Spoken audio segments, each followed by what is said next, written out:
Switch. Quit, switch. Touch. Quit, touch. Down.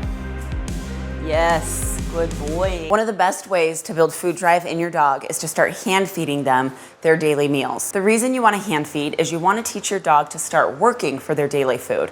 When my dog will eat from my hand, now I can ask him to perform a task for me. Just like you and I, dogs are purpose-driven creatures. If we didn't have a job, a goal, a dream, something to work towards every day, that's where all of that stress and anxiety and fear and overeating and alcohol and drugs, where all of that stuff starts to come into play. Okay, so how do you build food drive in a dog that doesn't seem to have much interest in food at all?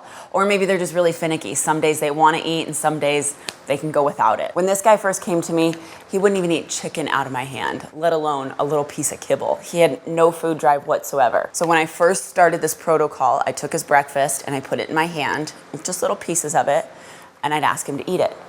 No interest. That's all right. I'd put it away and I'd wait until dinner. Here's the thing, dogs will not starve themselves. If there's food around and they're hungry enough, they are gonna eat. This guy, he went 4.5 days before he would take that food out of my hand.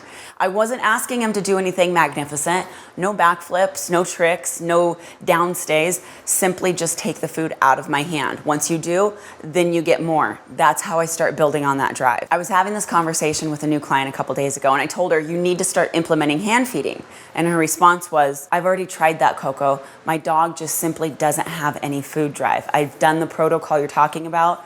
She just won't do it. I said, oh, you've already tried hand feeding her. How long did that protocol attempt last? And she said, 2.5 days. After 2.5 days, she just wouldn't do anything. She would not eat it out of my hand. And I said, oh my God, so after 2.5 days, your dog died of starvation? And she just looked at me like, what? No, not at all. So after 2.5 days, you caved.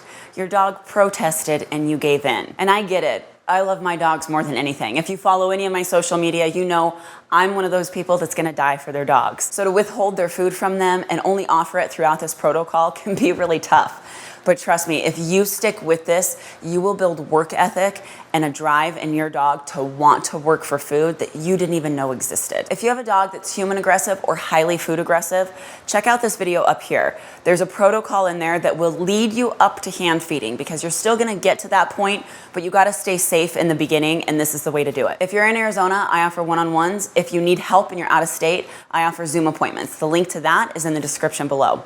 If this video was helpful for you, please like it, subscribe to this channel, and hit that notification bell. And lastly, you guys, remember, if you want a better dog, you gotta start hand feeding them. I'll see you in the next video.